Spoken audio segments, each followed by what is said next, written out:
Hey guys, it's Kevin again, this right here for The Flash, Season 1, Episode 16, Rogue Time, and obviously, I was definitely looking forward to this episode. I know this is a week old, I know there's a new episode of The Flash tonight, but of course, I didn't get a chance to review last week's, I was in Florida and everything, so, I didn't get a chance to review it, so I just saw the episode, and I really enjoyed this episode. I definitely really enjoyed it, but I do have to say I was a little bit disappointed by it, and that's because of the fact that this episode, besides the whole time travel part of it, it really did not have anything to do with the last episode, and as much as I like the Rogues, don't get me wrong, I really do like the Rogues, their storyline is not that interesting. I mean, I get what they're trying to do, but when we have a main villain of the season, Reverse Flash, I want to focus more on Reverse Flash and not the Rogues. So let's just get into this episode because it was still great. It still was a great episode, but let's just get into it. So of course, at the end of the last episode, you know, basically, Barry, of course, he was able to time travel. So he finds himself back one day, right where he was 24 hours ago, and Cisco calls him over to the suit radio and asks what happened and tells him that he needs to get to the morgue. And, you know, basically the Flash is talking about how he was there the day before, and he runs there. And once he gets there, Barry finds everything happened as it did 24 hours ago. He tells Joe what killed the coroner and that Mark Martin was recorded on the tape system.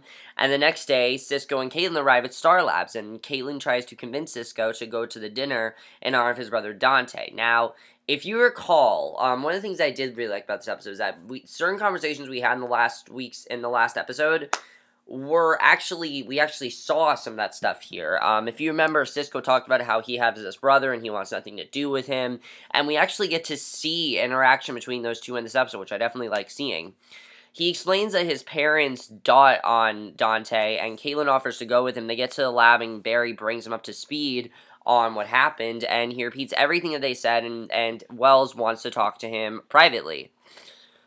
So Wells can tell right away that he is experiencing temporal reversion, and Barry starts to explain what happened, but Wells says that he can't know anything about the future or risk of any kind of change, and he tells Barry to recreate exactly what he did the first time and tell no one what happened.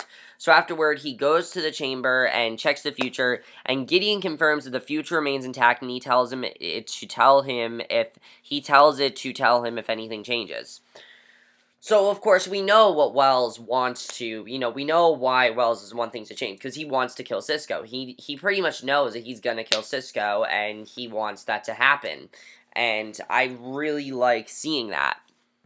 And, of course, there's the fact that Barry's completely naive of all this going on. It's really well done, in my opinion. They're really doing a great job with that storyline.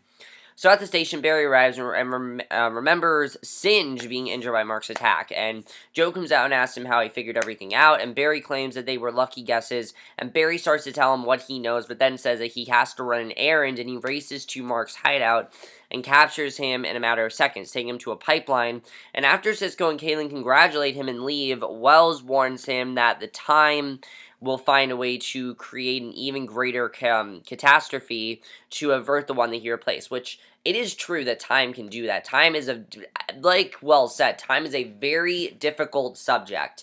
Time just happens. You can never change time. Certain things that will happen, they will happen. Yeah, they might not happen at exactly the same time they were supposed to happen, but they still will happen, and there's nothing that Barry can do about that, even though he wants to change that. There's nothing he can do about that. So afterward, Wells goes to his chamber and checks the I read this. So then we see Don Satini. He has his men bring Len and Mick in and demands to know why they're back in Central City. And Len insists that it's their city and tells Satini to leave the town with his family. If he doesn't, he promises that they will all freeze or burn. The mobster points out that their guns are gone, asks what they're going to do. The two criminals break free, take out Satini's men. Len tells Satini to tell the rest of the family that he's taking over their organization, and Cisco brings Caitlin to his brother's birthday dinner at their home, and Mrs. Raymond is praising her son when Dante comes over, and Cisco introduces Caitlin to Dante and gives his brother the present, and he takes it and walks off. You can see right away they don't really have a very good relationship. They don't really talk much, and they don't really have a good relationship. Which I actually like seeing. I like seeing Cisco get more stuff, especially since he was killed last week, and now he's not killed because we're back a day later. I like that we're seeing more of Cisco now, because this is what I wanted. I want to see Cisco not just be the guy that gives names to these metahumans. As cool as that, as fun as that is, I want to see Cisco get some character development, and we got that in this episode, which I really like seeing. So Barry is running on the treadmill as fast as he can, but nothing happens. Because, of course, he pretty much thinks the reason this time travel is happening is because he ran faster than ever, and that's how it happened.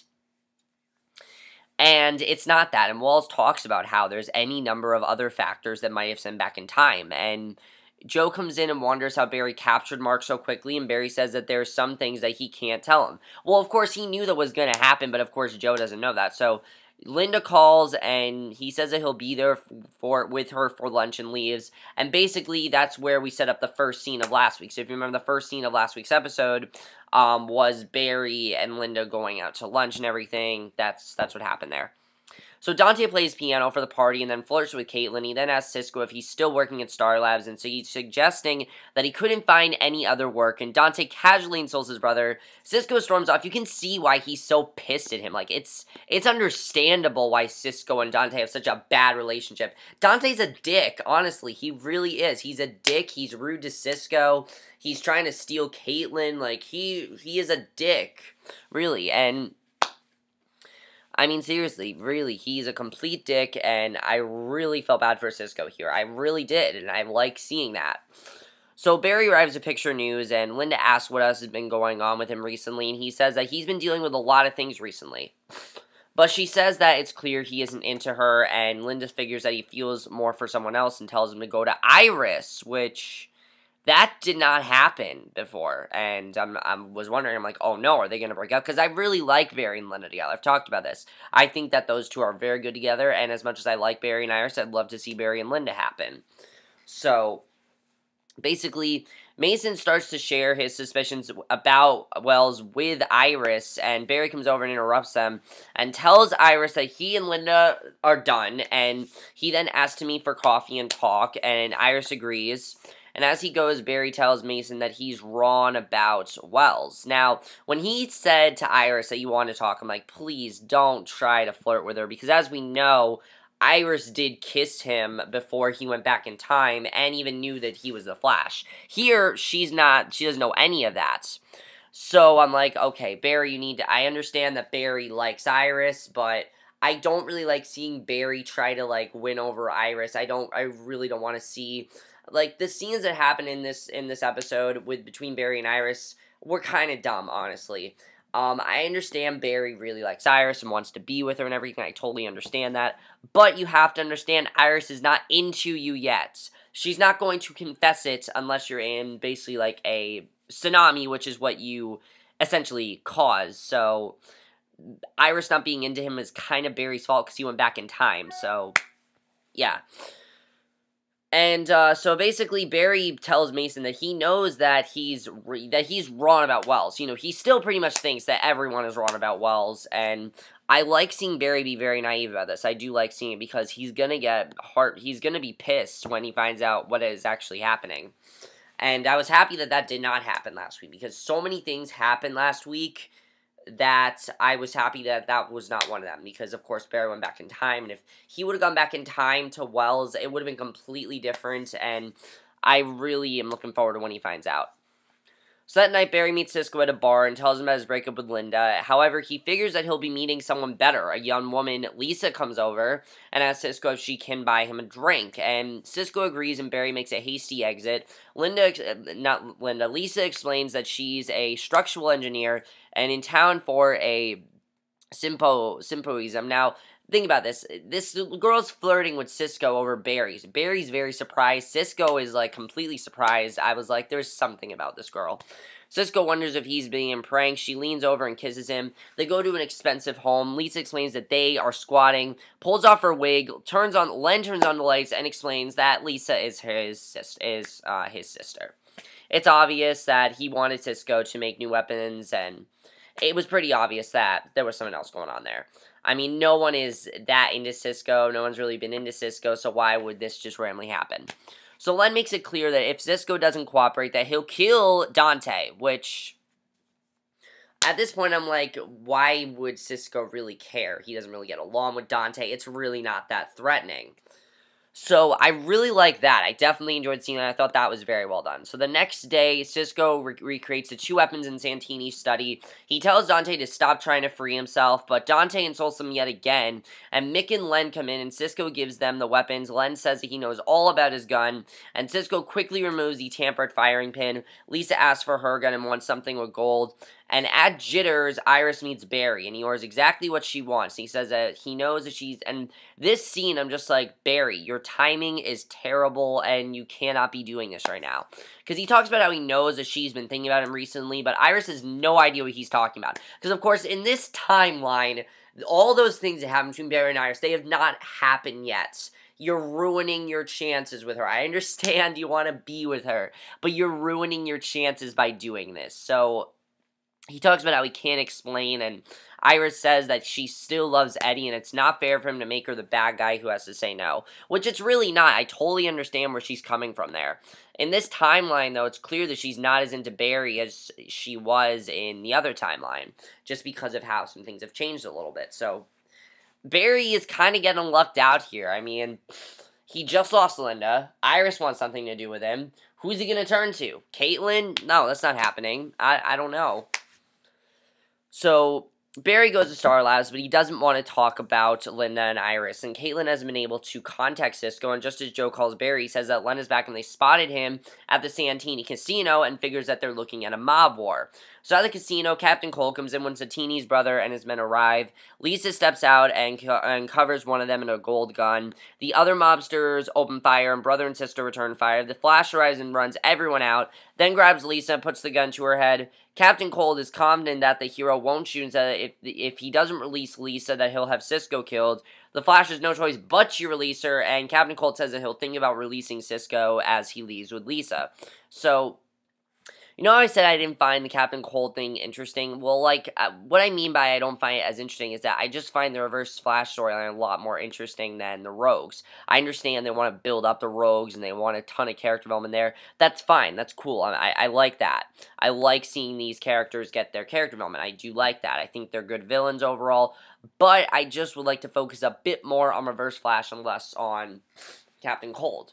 Because we've seen so many episodes of them, I'm kind of getting sick of them. But I really liked what they did with them this episode, I do have to say that. So, Joe arrives with his men, and Barry tells him that Len is Cisco, and Joe tells him that Len is Cisco, and Joe tells him to get to Star Labs, and as Barry goes, Eddie punches him and tells him to stay away from Iris. I don't think we've ever seen Eddie so against Barry before, and, you know, honestly, Barry kind of deserves it. His timing is terrible. His timing's off. Iris wants nothing to do with him. He kind of deserved it. So Barry goes to the lab. They find a CCTV showing Cisco's abduction. Barry explains how he changed time and insists that he has to talk to someone. And Wells agrees to help him out. But here's the thing. What does any of this have to do with Barry changing time? I don't understand it. Captain Cold and Lisa were not there before. It has nothing to do with him changing time. Why aren't we focusing on the Weather Wizard? Like, the Weather Wizard was in the last episode. Why? It really does not make sense to me, and it really confused me. I don't know why they did it. I understand they want to bring back Captain Cold and Captain Cold and introduce his sister. But they should have done this earlier in the season, and the reason they should have done this is because they were not in the other timeline, so why are they here? I just don't understand it. I really don't. It doesn't make sense to me. So, this next scene, though, I definitely really enjoyed what Wells is saying to Barry, because Wells agrees to hear him out, and Barry tells him what happened in the original timeline. The scientist says that the disaster jarred Iris' feelings loose, and without disaster, the feelings didn't emerge. He warns that traveling through time is dangerous, and the further back he goes, the more damage he could cause, and Barry points out that he plans to travel back to save Nora, and Wells asks how many more people die if Nora lives, and Of course, we know that he just wants to kill Nora and wants to kill Barry as well. So he's not going to let Barry, save Nora because he killed Nora. In order for him to kill Barry, Nora has to die. So I can totally understand where Wells is coming from there, and I definitely really enjoyed that. That's something I definitely like. I like that we got this reveal of Wells wanting to kill the Flash because it just makes him a better villain, in my opinion. Caitlin comes in and asks if they found Cisco, and Mick is watching over captive Dante and Cisco while he drinks. The brothers speak in Spanish, and Dante confesses that he stole a girl, which this was really interesting. This is why these two don't like each other. This is why, because Cisco basically...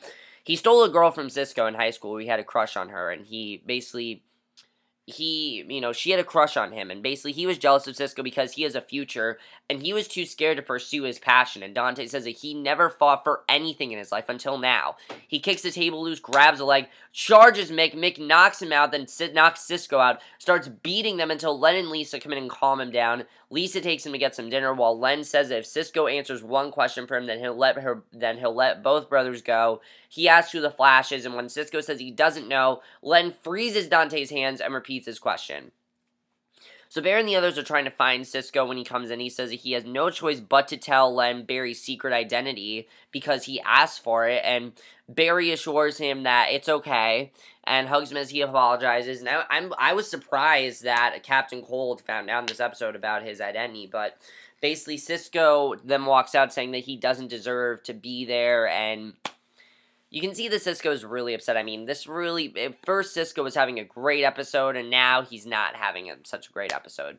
So, at Picture News, Joe visits Barry and tells his daughter about how Eddie punched Barry, and she says that Barry was too late, and Joe asks her who she loves, and Iverson says that she loves Eddie, and Joe tells her to convince Eddie and Barry because neither one believes it, which is true. I mean, Eddie and Iris, when you see them together, they don't really have the best chemistry. They seem like they're dating, like they've been dating for a few months, but not for like years. They seem like they've been dating for a little bit, and I like that Joe's advice there, because Barry needs to believe it. I mean, you can tell that she is in love with Barry. You can just tell it. She doesn't want to admit her feelings yet, because it's going to take a natural disaster for her to admit her feelings, which I just find very interesting, and I think overall it's just a really good arc, and I definitely like the way they're setting that up. So Mason comes over to talk, but Iris says it's a bad time, and it really was just bad timing there.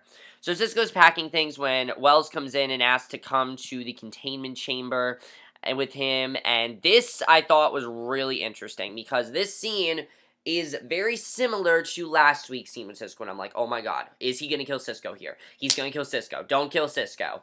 He asks Cisco to explain why he brought him there, and Cisco says that they tried to protect each other and failed, and Wells says that he had making a choice between two people he loves is the hardest dilemma that he'll ever face, and he insists that Cisco only proved that he's human, and he loves Dante, and they all want him to stay because they love Cisco as well. And Wells says that Cisco has shown him what it's like to have a son. And when he said, I'm like, no, don't say that. Because, of course, when he said that last week, what happened? He went in for he killed Cisco, and I thought that was what was going to happen here. So I really like that they're doing this. If they keep doing this, where they have characters say the same lines and things like that, but in different conversations, I really like that, because it's really making, the momentum on the show. It's really making me a little bit more worried for characters, and I just really love that they're doing that. Just knowing that Barry altered time and that things could happen in different time period, at a different point in time, really makes the show a lot more intense, and I love that. I think it's really well done that they're doing that. So Caitlin calls them to the main lab, and Wells invites Cisco to come with him, and Caitlin explains that Len and Lisa attacked the casino to convince them to relocate the money outside of the casino, and the armored van with the money is traveling outside the city when the three rogues pull up in motorcycles. The mobsters open fire, Lisa disarms one of them, Heatwave sets the tires on fire, the Flash arrives and whisks Captain Cold off his motorcycle, goes out of control, knocks over the other one, and meanwhile, the hero drops Captain Cold off in the forest, and the villain calls him Barry. Barry moves his mask, and this is the first time that he's seen him without the mask, and basically Captain Cold says that he's prepared a private uplink that will broadcast Barry's identity to the world, and he asks what Barry will do with him now, and Barry tells him to find a new line of work, and Len admits that he loves the thrill of the game, and Central City is his home, and Barry invites him to keep pushing his luck. But he promises that no one will die, and he figures that if Len is as good as he says, he doesn't need to kill anyone. And Barry says that if him or his fellow rogues go near his friends or family, he'll put him away. And Len considers and then says that Barry's secret is safe for now. And after putting his mask on, Barry speeds away.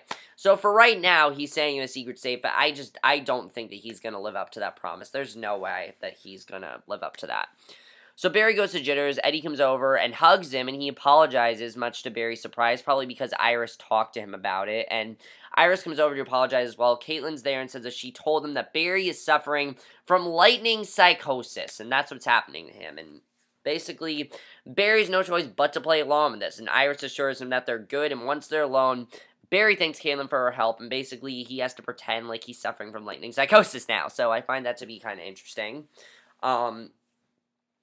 This next scene, though, this I thought was very surprising. Because Mason's at his desk typing up a story alone when the lights go out. And there's Reverse Flash, and I'm like, oh shit, Mason's gonna die.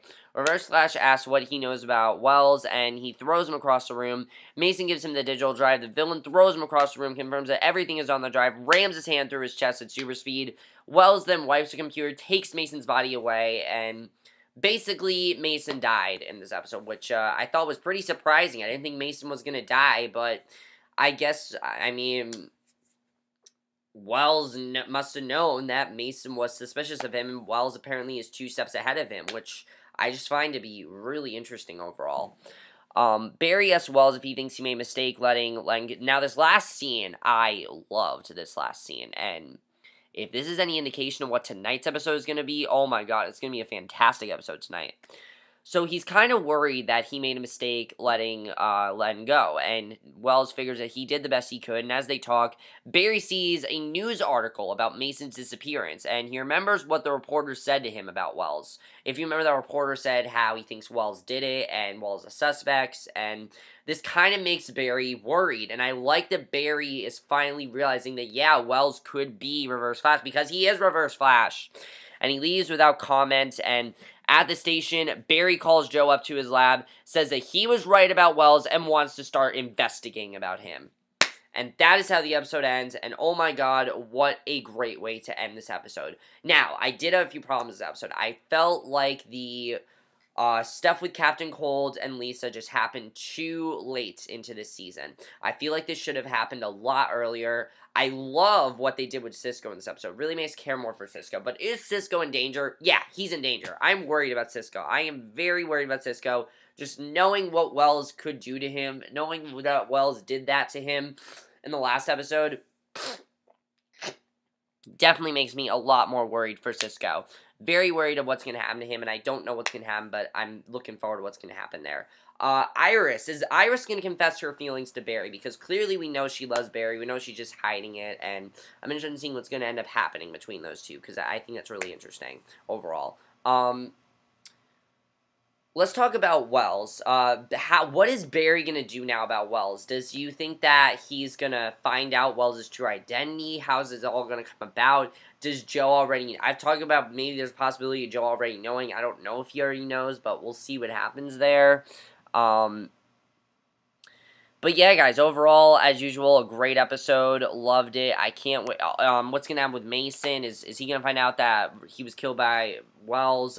We'll see what happens there. But great episode, minus the whole Lisa. I didn't really care about Lisa and Captain Cold. I just didn't really care, to be honest. But great episode. Can't wait for tonight's episode. Let me know what you guys saw this episode. That's in my review. Hope you guys enjoyed, and I'll see you guys in my next video, which will be my review for Agents of S.H.I.E.L.D. So I'll see you guys for that. But not this week's Agents of S.H.I.E.L.D. Last week's Agents of S.H.I.E.L.D. So I will see you guys for that. Okay, bye.